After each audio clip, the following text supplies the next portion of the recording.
Hi friends, வெறும் குழம்பு செய்யுது எப்படின்னு பார்த்துடலாமா என்னுடைய ஸ்டைலில். இதுக்கு தேவையான பொருட்கள் தேங்காய், அப்புறமா மஞ்சள் தூள், வத்தல் தூள், ஜீரகம், சின்ன உள்ளி, 3 பல் பூண்டு, யாருக்கு ஒரு புளிங்க, கொஞ்சோண்டு புளி போதுங்க. இவ்வளோ தான். அப்புறமா இதுக்கு காரம் ரொம்ப எடுத்துக்கக்கூடாது, மீடியமான அளவு தான் காரம் எடுத்துக்கணும். இவ்வளோ மிக்சியில் போட்டு நீங்கள் நல்லா அரைச்சிக்கோங்க. அரைச்சதுக்கப்புறம் தாளிசம் பண்ணணும். தாளிசம் பண்ணுறது நீங்கள் வீட்டில் நார்மலாக எவ்வளோ எண்ணெய் எடுத்துப்பீங்க, ஒரு 2 ஸ்பூன் இல்லைன்னா 3 ஸ்பூன் எண்ணெய் எடுத்துப்பீங்க. அதே அளவு எண்ணெய் எடுத்துக்கோங்க. எண்ணெய் நல்லா காஞ்சோடனே கடுகு போடுங்க. கடுகு நல்லா பொரிஞ்ச உடனே வெந்தயம் போடுங்க.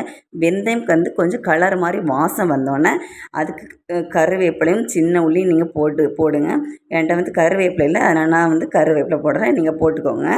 இவ்வளவும் நல்ல கலர் மாறின உடனே நீங்கள் அரைச்சி வச்ச மசாலாவை இதில் ஊற்றுங்க. தேவையான அளவு உப்பு போட்டுக்கிட்டு நல்லா கொதிக்க விடாமல் நார்மல் சூடானோன்னு எடுத்துருங்க. இவ்வளோ தாங்க வெறும் குழம்பு. என் வீடியோ பிடிச்சா லைக் பண்ணுங்கள், கமெண்ட் பண்ணுங்கள், என் பேஜை ஃபாலோ பண்ணுங்கள்.